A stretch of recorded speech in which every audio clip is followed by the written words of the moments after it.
Bonjour, c'est Sabrina de Chemin vers mon âme. J'espère que tout le monde va bien. On se retrouve pour les énergies du jour qui vont concerner donc la date du 5 août. Donc on y va avec la numérologie.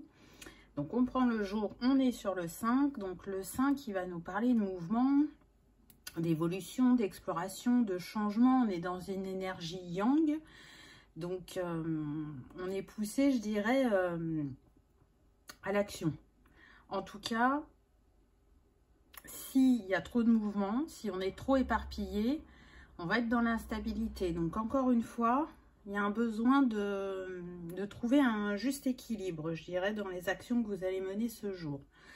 Le 5, il est relié à l'élément air, à la planète Mars et Mercure et au signe du Verseau. Donc peut-être que c'est un clin d'œil pour les Verseaux en cette journée du 5. Donc, je sens que ça peut bouger au niveau relationnel, interpersonnel, on dit. On peut partir sur un coup de tête en week-end ou 2-3 jours. C'était pas prévu. Et là, pour relancer, je dirais, soit le couple ou pour changer d'air, parce qu'il y a eu des choses pesantes dernièrement au niveau du couple, on peut essayer de ranimer la flamme comme ça. Et si on fait l'addition de cette journée en entière, on est sur le 1. On retrouve notre chiffre 1 qu'on avait au début de la semaine. Donc le 1, vous savez, qui vous parle de début, de nouveau cycle, qui est aussi dans l'énergie yang. Donc vraiment, c'est l'énergie d'action là sur cette journée-là. Hein. Et puis, une évolution, je dirais, de la confiance en soi. Peut-être qu'avant, vous n'auriez pas osé partir sur un coup de tête. Là, on s'écoute, on y va, on ose. Et le 1 est relié au soleil, au feu et au signe du lion. Donc, j'ai envie de dire, écoutez votre petite flamme intérieure. Je pense que elle va bien vous guider. Et puis, pour ceux qui partiraient pas, c'est de faire une sortie près de la maison, mais qui est sympa, qui change les idées, qui remet de nouvelles énergies entre vous. Et si vous êtes célibataire, c'est de vous faire plaisir tout simplement pour changer votre vision peut-être ou vos énergies. À voir, on regarde les cartes suivantes. Alors, on a la carte de l'argent avec le 14 qui nous donne le 5. Donc, on nous parle de finances, de pouvoir, de générosité et d'abondance. Donc là, tout de suite, moi, ce qui me vient, c'est quelle est l'image que vous avez de l'argent? Comment vous pensez mériter? Alors, je sens que pour certains, vous êtes bien financièrement. Et pour d'autres, c'est un peu plus difficile. Je sens que ça concerne le travail, pas une grosse rémunération et du coup vous ne vous sentez pas libre d'agir comme vous le souhaitez dans votre construction de plan personnel ou de partir quelques jours. Mais là on vous dit que c'est possible que ça bouge à ce niveau-là. Donc si on est sur le plan professionnel, c'est marrant, là on parle des agents immobiliers, il va y avoir des ventes, ça va vous renflouer. Parce que normalement vous êtes payé à la commission, donc voilà. Vous ne pensiez pas que sur août, vous feriez autant de ventes. Là c'est ce qu'on me dit, donc c'est un message bien particulier, ça ne sera pas pour tout le monde. En tout cas, c'est une invitation en cette journée à voir si vous maîtrisez, je dirais, la loi d'attraction. La loi du donner et du recevoir, parce que du coup, en ouvrant votre cœur, et si ça vous gêne, que vous n'êtes pas encore à l'aise de penser à l'argent, pensez tout simplement à l'idée de donner et de recevoir plus, et voyez ce que vous allez manifester dans votre vie, je dirais. Parce que chacun mérite l'abondance. Hein. On voit qu'on est sur la générosité.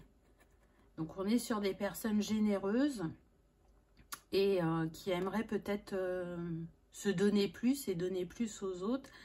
Mais il y a peut-être un manque de fluidité au niveau de l'argent et ça peut bouger.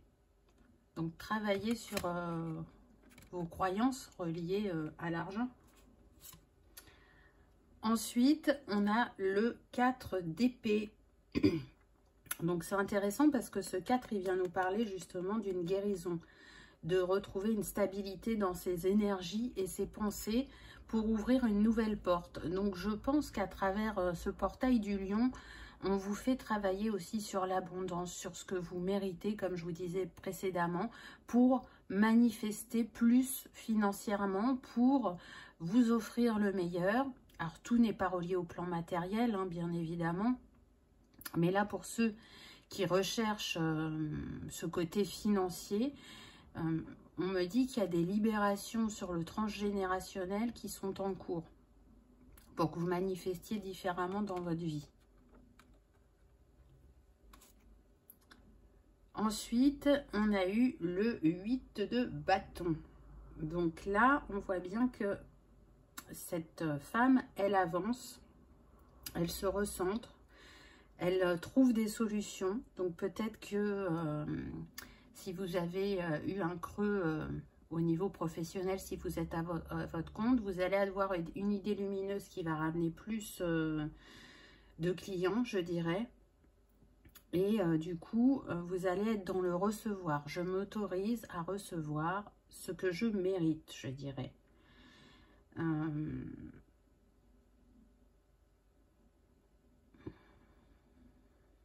me dit que quand vous aurez solidifié votre base au niveau de tout ce qui est finance, de tout ce qui est abondance, ça va être plus fluide et vous allez manifester plus rapidement. Ce qui n'est pas le cas actuellement. Ça peut être en dilettante, on me dit pour certains. C'est-à-dire qu'il y a des moments où vous manifestez et d'autres où c'est bloqué.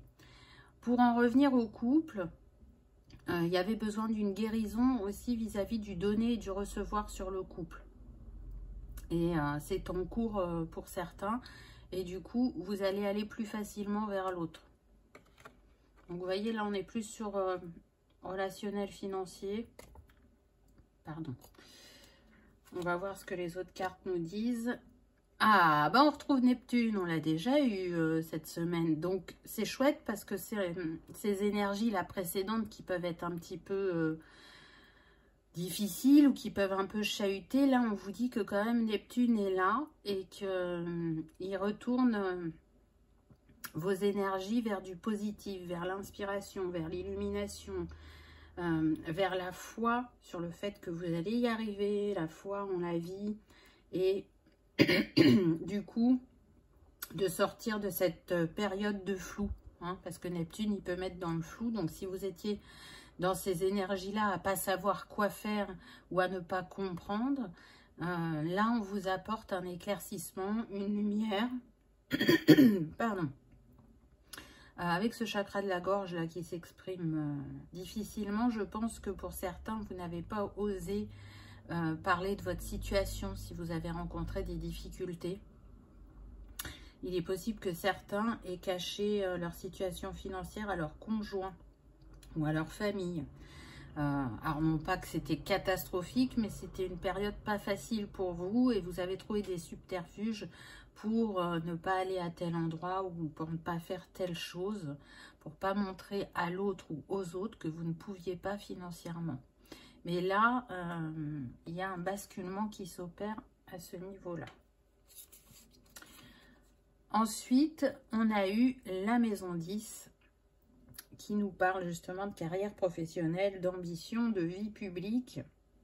Donc là, cette carte, elle vient vous dire comment vous vous positionnez dans votre vie sociale, comment sont vos relations et est-ce qu'elles sont équilibrées? Est-ce que vous êtes avec des personnes qui peuvent vous compléter afin de manifester plus d'abondance au niveau professionnel et même au niveau personnel? Vous voyez, on est la maison 10. On retrouve le 1 quand même qu'on avait au début des énergies de ce jour. Et la phrase, c'est « J'expérimente la vie en société et découvre mon positionnement social ». Donc peut-être que vous n'avez pas utilisé toutes vos compétences pour manifester ce qui vous est dû. Et en ce qui concerne le relationnel personnel, vous voyez, avec cet oiseau, ça me fait penser que peut-être il n'y a pas eu assez de discussion sur ça.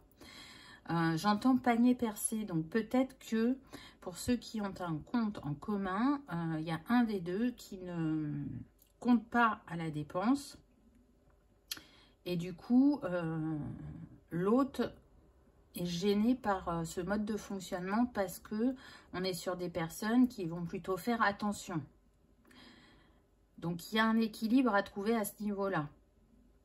Si vous n'avez pas de compte en commun, il est temps de dire à l'autre ce que vous traversez financièrement et que vous souhaitez manifester autre chose. Donc, peut-être que j'entends que pour certains, vous avez envie de changer de travail. Alors, pas forcément de domaine, mais en tout cas de trouver un autre poste qui serait mieux payé. Mais vous ne savez pas si vous pouvez vous lancer ou pas. Vous êtes dans l'hésitation. Donc, j'ai envie de dire, allez-y, croyez en vous et autorisez-vous surtout. L'accompagnement du jour. Donc, on a eu la jaspe rouge. Donc, je ne sais plus si je vous ai dit, mais la première carte liée à l'argent était sur le chakra sacré. Donc là, on a la jaspe rouge qui est reliée au chakra racine. Et on vous dit, vis la vie dans le moment présent. La meilleure façon pour aimer la vie est de lui faire pleinement confiance. Vous voyez, on parlait de la confiance tout à l'heure. Donc, faites-vous confiance, faites confiance à la vie. Travaillez sur vos croyances limitantes ou vos schémas bloquants concernant ce sujet et vous allez voir que vous allez manifester différemment.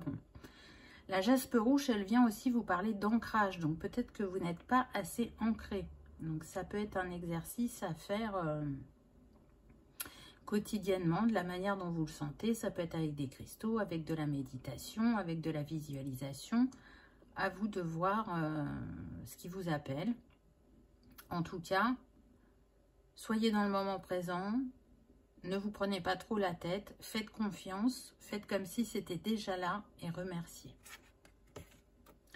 Et pour la fleur, on a eu la vanille. Très très belle carte qui vient nous parler qu'on a la possibilité de se sentir bien facilement et de se l'offrir. Vous êtes en capacité de vous offrir le meilleur. Vraiment, croyez en vous. La vanille, elle représente les personnes qui vont être généreuses, qui vont donner, je dirais, en toute simplicité et qui sont tendres avec elles-mêmes, avec les autres. Donc déjà, en étant dans ces énergies-là, de réconfort, puisque c'est le mot-clé, c'est une ouverture du cœur. Parce que la vanille, elle est reliée au chakra cœur. Donc, dans votre cœur, il y a de belles énergies, mais qui peuvent être, je dirais, un peu mises dans l'ombre quand le mental reprend le dessus. Et puis, ben, comme on le dit, hein, souvent, parfois, il y a vraiment des schémas et des croyances à libérer ou des fonctionnements qui sont sur le transgénérationnel à transcender aussi. Donc voilà pour cette journée du 5, j'espère que ça vous aura parlé, que ça aura résonné, que vous aurez passé un agréable moment. Je vous souhaite une belle journée et je vous dis à demain pour de nouvelles énergies. Au revoir.